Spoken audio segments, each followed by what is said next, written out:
Tonight on Beyond the District, we see how one famous singer won a huge award for writing. Beyond the District will return in 2 minutes.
Just a feeling that I have, yeah. How far would you go to help someone? Would you go to the end of your driveway? Would you cross a street? Would you cross an ocean? Would you go if you could use your knowledge to teach someone? And in the process, maybe learn something yourself. Life is calling. How far will you go? Peace Corps.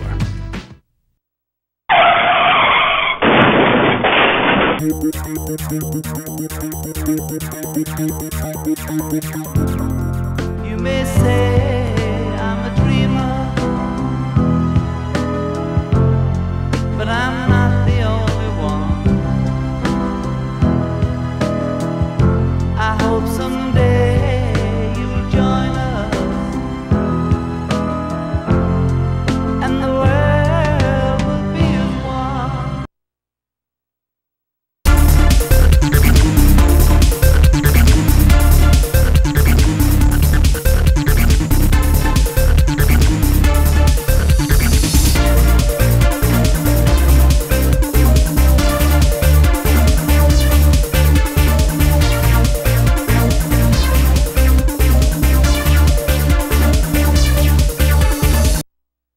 Hello, I'm Sal Esposito, and welcome to TV21's Beyond the District.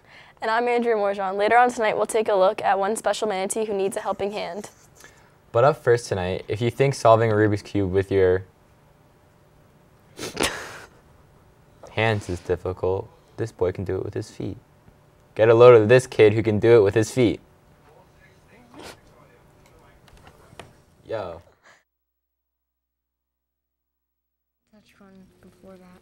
4 months. He was really surprisingly very good. Oh, I just thought, feet in Rubik's Cubes, that would be hard. I wonder if I could do it. And the fact that me solving a magic cube with my feet, I guess it's entertaining to people. Thank you all for watching. I had a viral video of me solving a Rubik's Cube with my feet. Only at around 7,000 views, but still pretty good. I solved it. I play with it quite a lot. I often will tell him to put it down, that he needs to put it away because it's time to do something else. With my hands, my personal best is 37 seconds, I think. He's bright. He's actually pretty brilliant. He's battled illness the past year, so he's missed a lot of school. So it's more just fun. It's like a morale booster for him. I'm actually right there. Right there, I'm done. Yay! Up next, summer may be over, but one dog in Alabama isn't quite ready to let go. Reporter Kat Reed tells us about the four-legged ice cream fanatic. I know. Every ice cream man has that one customer. He loves ice cream, you know what I'm saying? Who just can't get enough. Even though this ice cream addict can hardly reach the counter, he's dogged in his pursuit of a popsicle. This dog always get ice cream from me. Why the owner is watching it? And Rambo, a 2.5-year-old English bulldog, leaves his owner to pick up the tab. He's like, give me my ice cream, my dad will pay you. The sweet trend began about a year ago when Rambo saw the ice cream truck for the first time. And Rambo is like all excited out of nowhere. I was like, all right, let's go get some popsicle. And then next thing you know, he's jumping in the truck already, ice cream man truck. Now every time Rambo hears the ice cream truck's music, he's like a dog with a bone. Only this time, he's looking for a cone. All the dogs in my route, when they hear the music, they're scared, but he is not scared, so it's unique. What a life, huh, Rambo? They say every dog has its day. For Rambo, that's any day the ice cream man drives up.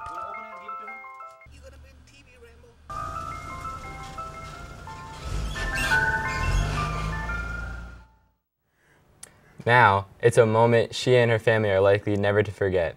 Cameras are rolling as a little girl hears her loved one's voices clearly for the very first time. Lara Rolla to share the remarkable moment.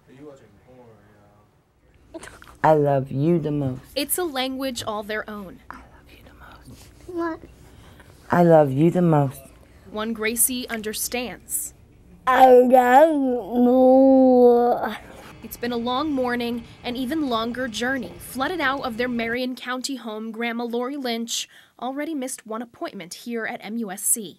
On the 10th, we were supposed to be here. Coasting over Nichols yields a devastating sight. The small town still without power, Lori's home underwater. They've been living out of an emergency Red Cross shelter in Mullins, South Carolina. They come first, their first priority in my life, my children. God and my children. So, is there anything that would have stopped you from coming to do this for her? No. Can you smile? Good. Can you watch my finger? Dr. Ted Meyer did Gracie's surgery last month. When you hook the device up the first day, you have to be conservative. You don't want to overstimulate the child. And even at a fairly soft level, she's doing well. You ready? Yes. It's excitement Lori says she's almost never seen. Gracie. The moment. When you hear me, raise your hand, okay? All right, turn around. Gracie and Grandma Lori have been waiting for. Bop, bop, bop, bop, bop, bop, bop, bop. A sly look. Bop, bop, bop, bop, bop. Recognition. Did you hear that? You did. Good girl. I want her to be able to understand everything, but my enjoyment for this is going to be her mind growing and her getting to the age level she's supposed to be, because she's a very intelligent child. She's taught us a lot. Her being deaf, she's taught us a lot.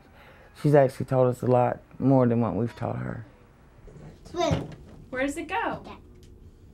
You do it. Gracie is already back in Mullins, and with her cochlear implant, she's better than she was before, if that's even possible. All the Red Cross ladies and the DSS workers and the Sheriff's Office and SLED and National Guardsmen, they are all so excited for her and for me today. They're all can't wait for her to come back. They've all grown to love her. Everybody that meets her falls in love with her. Yes. Next, it's very unusual to find a manatee as far north as Cape Cod, but a pregnant manatee who lost her way and was found near there is heading home to Florida. Thanks to the help of a Connecticut aquarium, Matt Reed explains. Her name is Washburn, in honor of the island just off the coast of Falmouth, where she was discovered on September 22nd. The 800-pound mammal was rescued by the International Fund for Animal Welfare because water below 68 degrees can be dangerous for manatees, and was brought here to the Mystic Aquarium, where Washburn has been living the good life. She's been getting about 130, 140 pounds of lettuce a day. But even though the waters and staff at Mystic have been warm to Washburn and her unborn calf, the plan has always been to return the two to Florida. So on Tuesday, after weeks of preparation, Washburn was hoisted onto a crane, loaded into a truck, and brought to the Groton Airport for her first-class flight back home. This is considered a dry transport, so she's not going to be submerged in water, but the staff that are going to be on the plane with her are going to be keeping her skin moist by spraying her down. Washburn's first stop will be SeaWorld in Orlando, where her medical treatment will continue. But if all goes well, the plan is to release her into open water so she can give birth there. And we're seeing that the baby's growing. It's got a nice steady heart rate. Everything looks really good. It was active this morning, and so we're very optimistic. Once she gets resettled into the Sunshine State, Washburn will be chipped so she can be tracked in the future. And while her friends in southern New England are sad to see her go, they're grateful for the time they got to spend with this out-of-towner and are happy Washburn and her baby are leaving healthy. Matt Reed, NBC 10 News. Now we're going to take a short break, but coming up, we take a look at a retired military vet who needs a helping hand. And we also take a look at a photo that has gone viral for a good cause.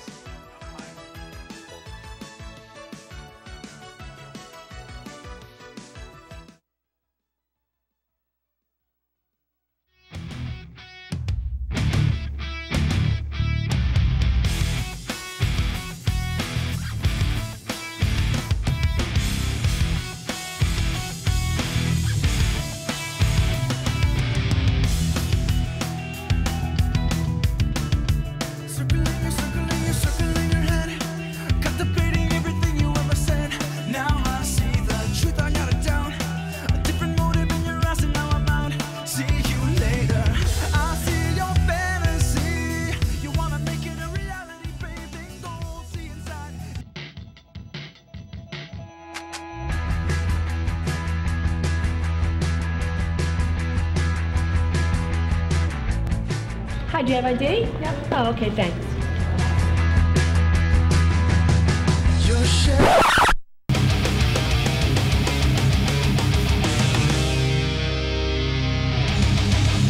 Hi, do you have ID? No, I don't. Oh, well, you can't be in the building without ID. I need to have... It's okay. Excuse me. Yes, security, please. There's a young man in the building without ID, and he's running away from my post here at ball duty.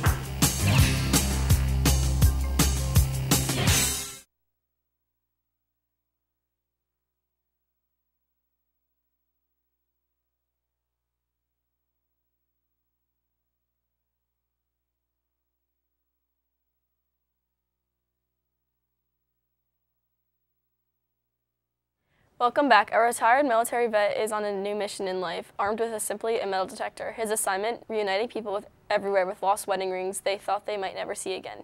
Caitlin Bulldog reports.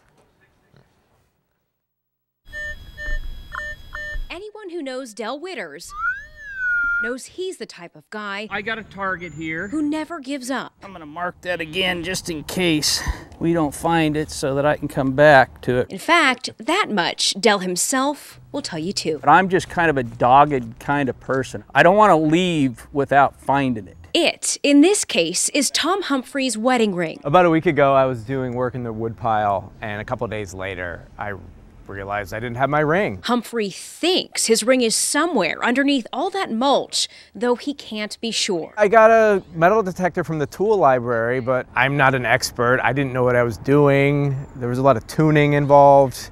I didn't find it. He just about gave up until he heard about Del from a friend. I thought if it was out here, he would find it. Del is part of a worldwide network of metal detecting specialists called the Ring Finders. I became a member of Ring Finders in 2014. A job the retired military vet takes quite seriously. He accepts missions from all across the Pacific Northwest. I mean, all of them stick with me. I could tell you the stories.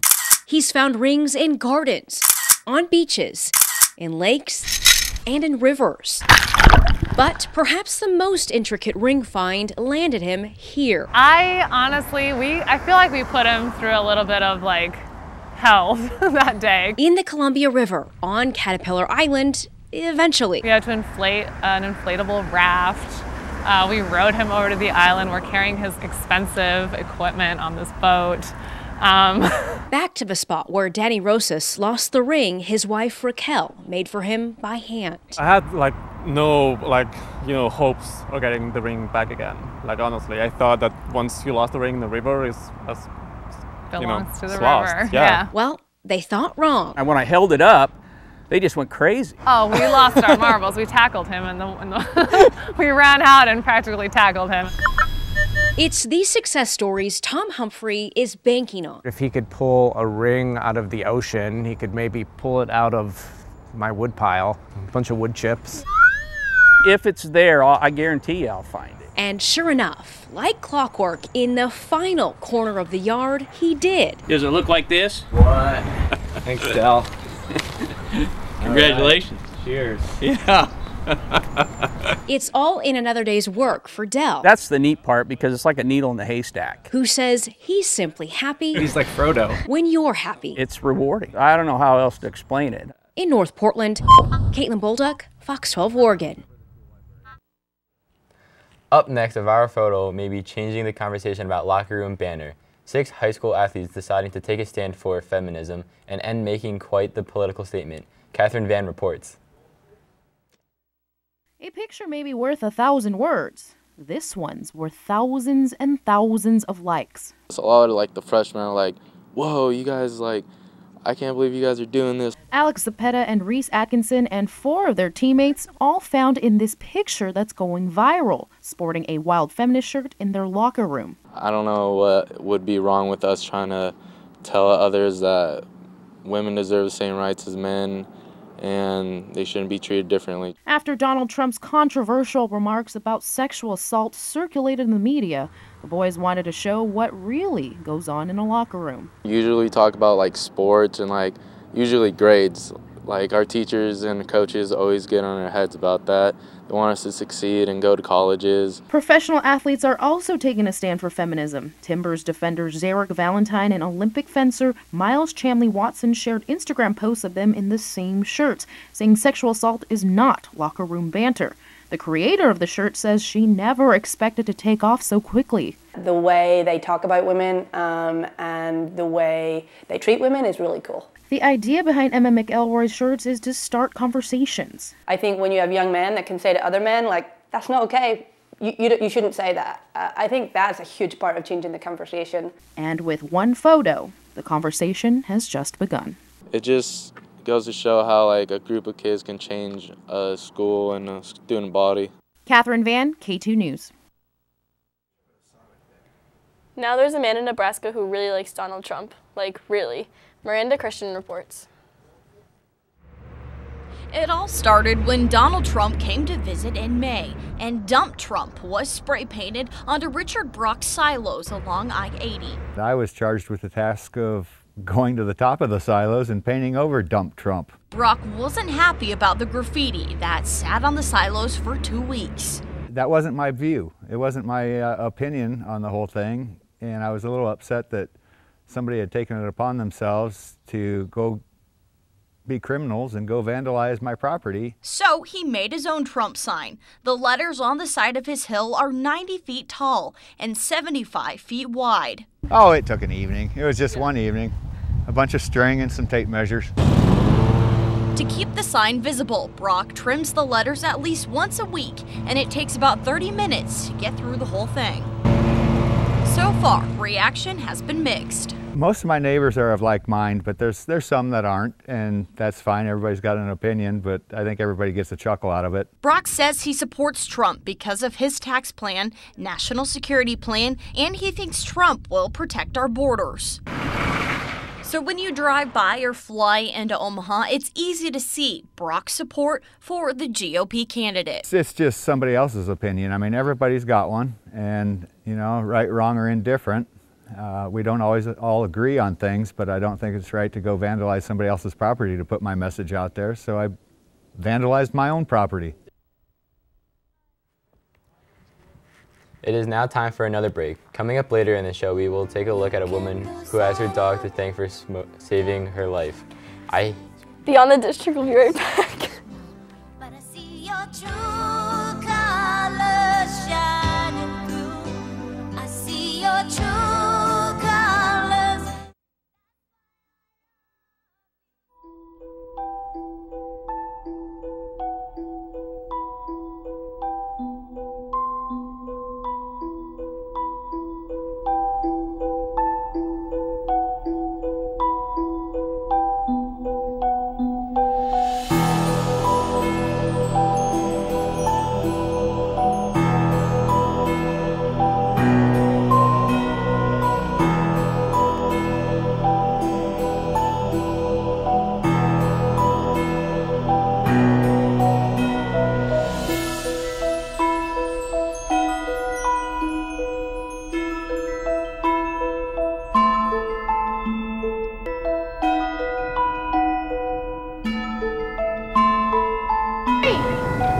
that pretty? I know.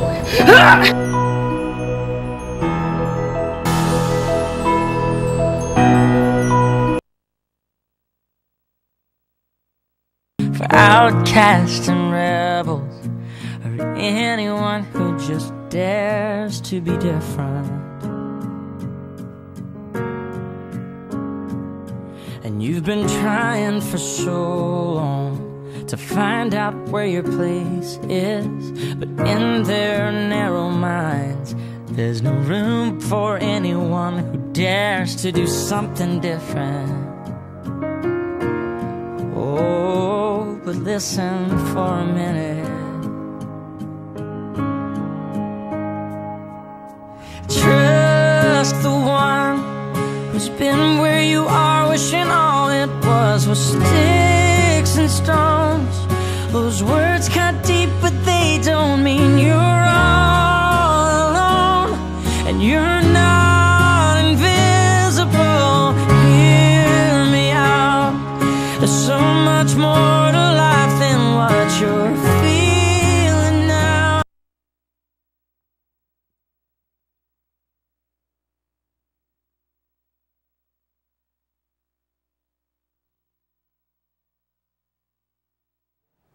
Welcome back to Beyond the District. I'm Sal Esposito. If not for her dog, a Missouri woman might be dead. Linda Russell reports. As the flames shot from the roof and smoke poured out of this home on Highway J, the 911 call late Thursday morning came from Diane Gaddy herself. As fire crews arrived, she was already outside.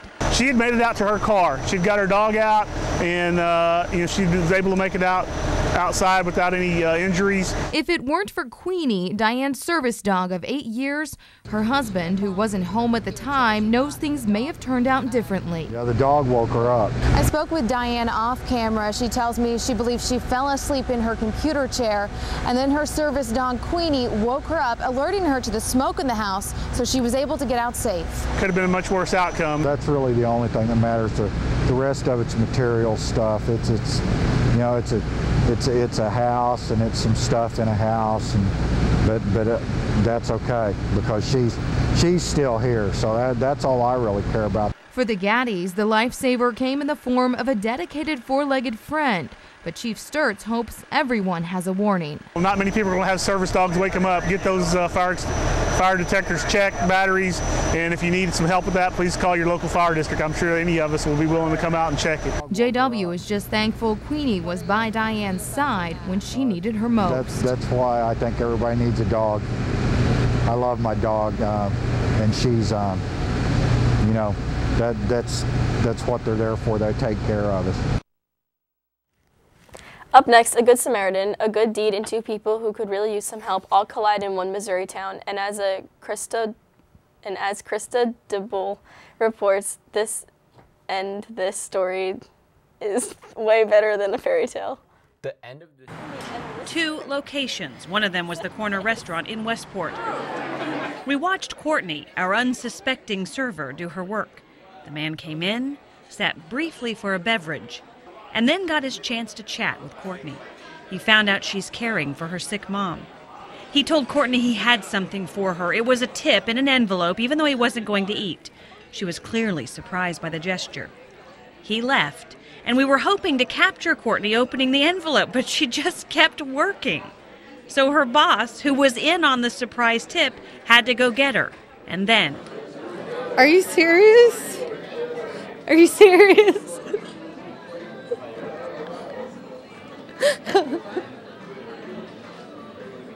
This is incredible. I've never even had... I don't even know what to do. Immediately you said you were going to do stuff for your mom with this. Will you take a little bit of it and do something for yourself? What could that be? If you could do something for yourself, what would it be? I need to get new tags. I'll definitely probably get maybe my nails done or something. I don't know. Okay, something nice, but groceries. Next up was the first watch nearby. This time, the Good Samaritan was seated in Mauricio's section.